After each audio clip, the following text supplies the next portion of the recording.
Alors, je vais commencer pendant qu'on trouve la présentation.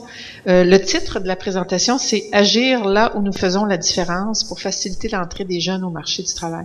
Je pense que Madame Clicquot en a parlé. On peut aider des jeunes à intégrer le marché du travail, bien sûr, mais il faut les prendre où ils sont et il faut mettre les bonnes énergies sur les bons ou les bonnes candidates. Alors, dépendamment d'où sont les jeunes, des difficultés qu'ils rencontrent, les interventions peuvent être différentes. Je fais un court rappel sur l'offre de services publics d'emploi au Québec. Alors, il y a des services universels. Quand on dit universel, c'est que c'est des services qui sont offerts à l'ensemble de la population, jeunes, moins jeunes. Il y a ce qu'on appelle les salles multiservices. Je ne qualifierais pas ça de cité de l'emploi, mais ce sont à l'intérieur de chacun de nos bureaux locaux, nous avons des salles multiservices où les personnes peuvent avoir de l'information sur le marché du travail, sur les emplois disponibles, sur les salaires dans leur région et sur les lieux où ils peuvent prendre des formations pour améliorer leur employabilité. Et où nous avons bien sûr des services de placement en ligne. Donc ça, c'est des services qui sont offerts à l'ensemble de la population. Nous avons aussi des services spécialisés pour les personnes et les entreprises ayant des difficultés importantes. Donc les personnes qui ont des difficultés importantes, c'est des personnes qu'on appelle les personnes éloignées du marché du travail, qui ont de la difficulté à intégrer le marché du travail, et des clientèles qui sont sous-représentées sur le marché du travail. Donc leur poids relatif dans la population est supérieur à leur représentation sur le marché du travail. Alors, on pense ici aux personnes de l'immigration, aux communautés culturelles, notamment les autochtones et les personnes handicapées. Donc, c'est des personnes qui n'ont pas la place qui leur revient sur le marché du travail. Donc, et certaines d'entre elles sont plus éloignées du marché du travail. Ces personnes-là, on leur offre des... Est-ce que je parle trop fort? Non, ça va. Donc, on leur offre de la préparation, de la formation, de l'insertion et du maintien sur le marché du travail. Et nous avons aussi, dans l'ensemble de nos bureaux, des services conseils aux entreprises. Donc, les entreprises, surtout des petites et moyennes entreprises, ou même des très petites entreprises, on leur offre des services de coaching en gestion des ressources humaines, des interventions pour faciliter le recrutement de leur main-d'œuvre et le développement des compétences des employés qui sont déjà au travail. Le fait que nous ayons un mandat d'intervention auprès des entreprises nous permet d'établir des liens avec eux et de faciliter le repérage des emplois et l'arrimage des emplois, des besoins des employeurs et des clients que nous avons, à qui nous pouvons offrir des emplois que nous avons repérés. L'offre de services publics suite. Comme dans tous les États, comme dans beaucoup d'États, le Québec est très actif, notamment auprès des jeunes. On donne donc une attention particulière aux jeunes depuis de nombreuses années, mais nous sommes à repositionner notre intervention pour axer davantage notre intervention auprès des jeunes qui vivent des difficultés. Vous allez comprendre pourquoi tout à l'heure. On a une situation du marché du travail qui est différente de la majorité des pays, en tout cas les pays africains. On a un taux de chômage très bas. Et on a un nombre de jeunes très faible. Alors, je vais vous revenir avec ça.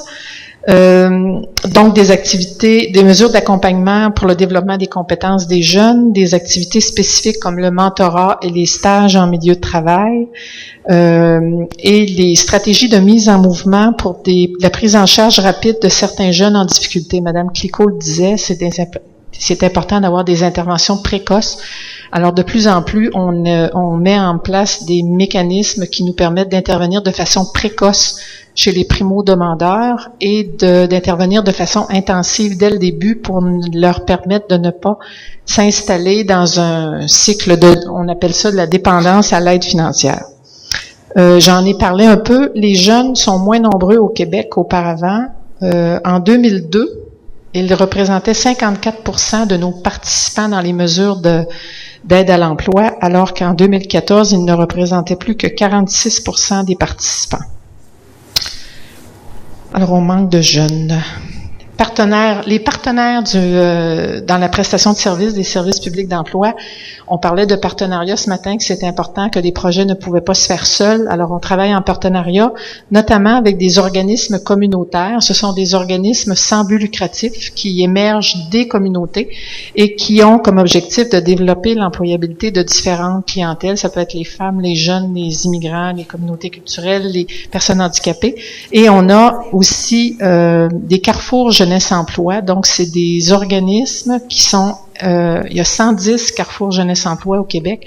C'est un dispositif qui a été mis en place il y a 25 ans, qui a comme objectif spécifique d'aider les jeunes à qui avait comme objectif d'aider les jeunes à intégrer le marché du travail, à retourner à l'école, faire de la prévention du décrochage scolaire ou même entreprendre des processus pour démarrer leur propre entreprise. On a fait des changements importants dans le mode de partenariat avec les carrefours jeunesse-emploi à la période de questions. Si ça vous intéresse, vous me poserez des questions. Mais c'est suite à des évaluations qu'on a fait. Donc, c'est important, je pense que quand on met des dispositifs en place, il faut évaluer les résultats et s'assurer que les dispositifs sont toujours en adéquation avec les besoins des clientèles et du marché du travail. Bien sûr, on a des collaborations avec les établissements scolaires. Là, je change pas de page, moi, là, excusez. Mon Dieu, vous me suivez intensivement, mais moi, je vous suis pas du tout. Bon, alors, je suis ici. Établissement scolaire, secondaire et collégial. Secondaire, c'est le niveau bac en France. Alors, on a des partenariats avec les commissions scolaires, les établissements scolaires de niveau secondaire et collégial pour faciliter, je vais y penser, je vais le changer, pour faciliter le retour en formation professionnelle dans les métiers où il y a des bonnes perspectives d'emploi. Oui, ça marche. Ça ne marche pas. Moi, c'est ça, il y a un décalage entre ce que je vois et ce que vous voyez. Alors, vous êtes pris pour me regarder et m'écouter. Écoutez. Alors, et bien sûr, on travaille, comme je le disais, avec les établissements scolaires pour faciliter le retour au marché du travail dans des jeunes, notamment dans les métiers à bonne perspective, mais aussi on travaille avec les commissions scolaires pour faciliter l'acquisition de compétences des travailleurs qui sont déjà en emploi et qui, pour toutes sortes de raisons, doivent améliorer leurs compétences parce que la technologie change, parce que les emplois sont variés. Alors, on aide aussi les travailleurs qui sont en entreprise à améliorer leur employabilité ou leurs compétences. Les défis du marché du travail québécois, j'en ai parlé un petit peu tantôt, on manque de jeunes. Le principal défi, c'est le vieillissement de la main-d'œuvre. Actuellement, le taux de chômage au Québec est de 7,8 %. Il y a certaines régions qui sont déjà à 4 % de chômage. Alors, vous voyez que les difficultés ou les problèmes qu'on a, c'est assez différent.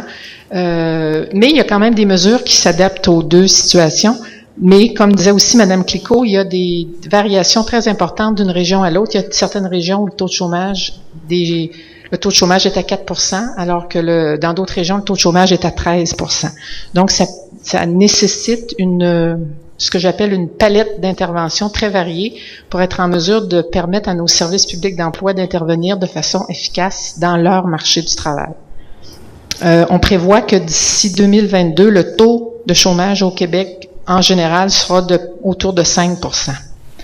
Entre 2013 et 2022, il y aura 1 400 000 emplois qui devront être pourvus au Québec, d'où la majorité sont causées par les prises de retraite. Donc, 75 % de ces emplois-là résulteront d'un départ à la retraite. Comme vous voyez, la population du Québec est vieillissante et on a peu de jeunes pour remplacer ceux qui partent. Cette situation est une contrainte, nous oblige à innover. Je pense qu'on convient que l'innovation est nécessaire, mais souvent, la contrainte génère l'innovation. Alors, les défis de l'adaptation face aux raretés de main-d'œuvre, difficultés accrues de recrutement de la main-d'œuvre pour les entreprises. De plus en plus au Québec, on voit des entreprises qui ne peuvent plus se développer parce qu'elles ne peuvent plus trouver la main-d'œuvre dont elles ont besoin. Et parfois, c'est des emplois qui sont pas très spécialisés. Donc, on a vraiment un défi de fournir de la main-d'œuvre aux entreprises. Nécessité pour les entreprises d'investir dans la machinerie et l'équipement pour compenser les raretés de main-d'œuvre. Une autre préoccupation qui est une préoccupation, je pense, de tous les pays, l'adéquation entre les besoins des entreprises et la compétence de la main-d'œuvre. Madame Kiko en a parlé tout à l'heure. Le défi est plus aigu actuellement puisque, comme je le disais, certaines entreprises ne peuvent plus se développer alors qu'on assiste à des surplus de gens formés dans des secteurs où il y a peu de besoins. Donc là, de plus en plus, on veut s'assurer qu'il y a une adéquation entre ces deux besoins. La participation du marché du travail pour les personnes sous-représentées sur le marché du travail, j'en ai parlé tout à l'heure. Comme le disait le ministre de la Jeunesse, de l'Emploi et de la Construction sociale tout à l'heure, il disait un emploi pour tous. Alors, ça prend ici un autre sens, mais ça a toujours la même importance. Là, j'avais des beaux tableaux. C'est pas grave. Ce que je voulais vous dire là, dans le tableau, ce que je voulais vous montrer, c'est qu'en 2000, les marchés du travail évoluent à des vitesses parfois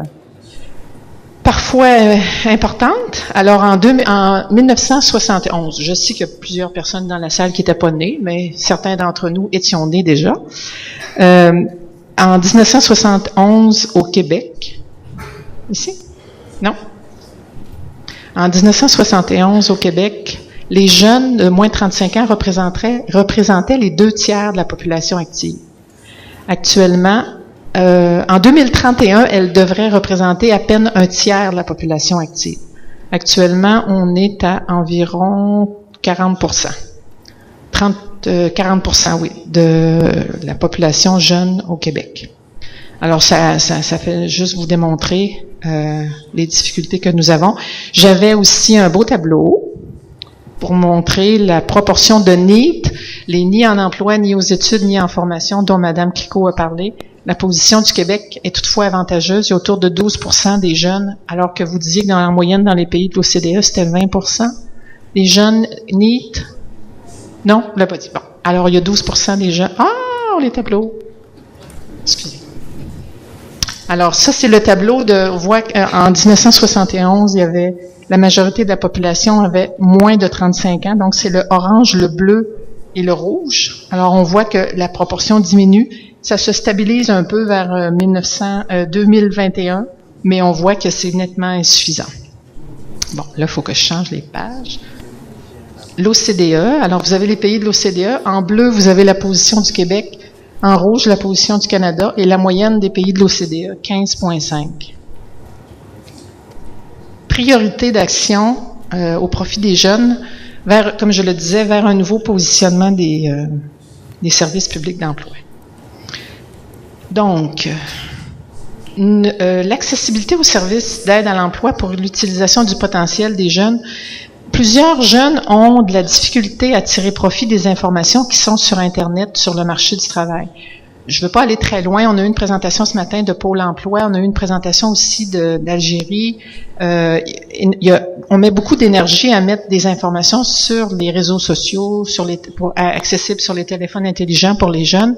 Il y a une grande partie de la clientèle jeune qui est très habile à utiliser ces données-là, mais on se rend compte, pour avoir fait des forums virtuels, des groupes de discussion et des sondages, qu'il y a une partie des jeunes, donc les jeunes qui sont plus éloignés du marché du travail, qui vivent de certaines difficultés, ces jeunes-là sont pas habiles à traiter cette information-là, et aussi peu prévisible que ça puisse paraître, un certain nombre de jeunes ont de la difficulté à retrouver ces informations-là, même s'ils sont habitués de jouer au Python sur les téléphones intelligents, smartphones. Priorité d'action, donc soutien personnalisé auprès de ces jeunes-là pour qu'ils aient accès à une meilleure information. Conseils sur l'utilisation des réseaux sociaux comme support à la recherche d'emploi. Au Québec, on voit les entreprises utiliser davantage les réseaux sociaux pour faire du recrutement. Donc, on essaie d'équiper les jeunes pour qu'ils soient capables d'utiliser ces mécanismes-là. Et on veut rejoindre les jeunes où ils sont. Quand tantôt, je parlais des jeunes en difficulté, il y a des centres jeunesse, ça c'est la DAS en France, l'équivalent de la DAS. Donc des jeunes qui sont en centre jeunesse, des jeunes qui sont en maison de jeunes. Donc on veut intervenir auprès des intervenants sociaux qui travaillent avec ces jeunes-là pour les équiper, pour qu'eux maîtrisent les informations et puissent transmettre ces informations-là aux jeunes. Donc, il faut vraiment aller rejoindre les jeunes où ils sont. Il me reste combien de temps, monsieur le modérateur? 2 minutes. Bon, alors, information claire et dynamique pour les choix professionnels. C'est notre responsabilité d'aider les jeunes à avoir de l'information, mais on veut aussi travailler en partenariat avec les intervenants qui, eux, sont en contact avec les jeunes. Bon. Ensuite, 2 minutes. Développement des compétences des jeunes, priorité d'action. Certains jeunes peinent à développer leurs compétences et ont besoin d'améliorer leur employabilité. Donc, on veut les aider à se réintégrer au système éducatif, à développer leurs compétences et de chercher des compétences qui sont recherchées en milieu de travail, et on veut accompagner les employeurs. On a parlé un petit peu plus tôt aujourd'hui, accompagner les employeurs, c'est Mme Clicquot qui le disait, accompagner des employeurs qui sont prêts à engager des jeunes qui sont en difficulté, mais en leur fournissant des coachs qui peuvent intervenir auprès des jeunes qui peuvent avoir des réactions parfois difficiles sur le marché du travail. Persévérance des jeunes aux mesures de services d'emploi. Le taux d'abandon des jeunes actuellement dans nos services est le double du taux d'abandon général. Donc, 18% des jeunes abandonnent les mesures dans lesquelles ils s'inscrivent, alors que pour l'ensemble de la population, c'est 9%. Particulièrement dans les mesures de formation, des formations professionnelles, 39% d'abandon des jeunes. Donc, on a vraiment là un problème sur probablement l'orientation ou la capacité du jeune à prendre une décision éclairée. Donc, il faut vraiment accompagner le jeune avant de l'inscrire dans des formations professionnelles pour être sûr qu'ils font le bon choix.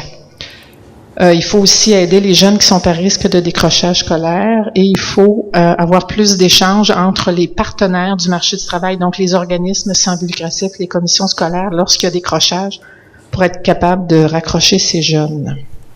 Stage en milieu de travail, je vais vous en parler tout de suite. On trouve que c'est un mécanisme, une façon de rendre concret des apprentissages, d'aider les jeunes à moins décrocher puisque c'est très concret, mais dans la situation où nous sommes actuellement, on voit que les stages en milieu de travail sont aussi l'acquisition des compétences en milieu de travail permettent aussi aux entreprises de faire faciliter le recrutement des entreprises, dans le fond. On voit actuellement que avec un taux de chômage aussi faible, il faut aider les entreprises à trouver quelqu'un, à trouver leur main-d'œuvre, alors qu'avant, quand le taux de chômage au Québec était autour de 15 ou 18%, notre principale préoccupation était d'aider les gens à se trouver un emploi. Là, on vient de changer de paradigme, mais le stage en milieu de travail, que le taux de chômage soit élevé ou faible, est un moyen qui est intéressant, parfois pour aider les jeunes à prendre de l'expérience, comme on l'a vu dans les pays africains, mais au Québec, ça permet aux entreprises de recruter les jeunes. Alors, les entreprises sont très intéressées à travailler et à former des jeunes sur le marché, en les gardant en emploi. Je résumerai en disant qu'il faut cibler les jeunes qui sont à risque pour faire les bonnes interventions auprès de ces jeunes-là. Il faut s'assurer d'avoir une bonne adéquation entre les besoins du marché du travail et les compétences de la main-d'œuvre, notamment des jeunes. Il faut évaluer les mécanismes qu'on met en place pour s'assurer qu'ils sont toujours à propos et ne pas avoir peur de les remettre en question, ce qui est assez difficile au Québec parce que nous avons une opinion publique très pointue là-dessus. On aimerait toujours mieux avoir de plus en plus de mécanismes plutôt que de remettre en question certains mécanismes qui sont dépassés. S'assurer aussi d'une cohérence gouvernementale pour travailler avec les autres ministères et organismes gouvernementaux qui sont en lien avec les jeunes.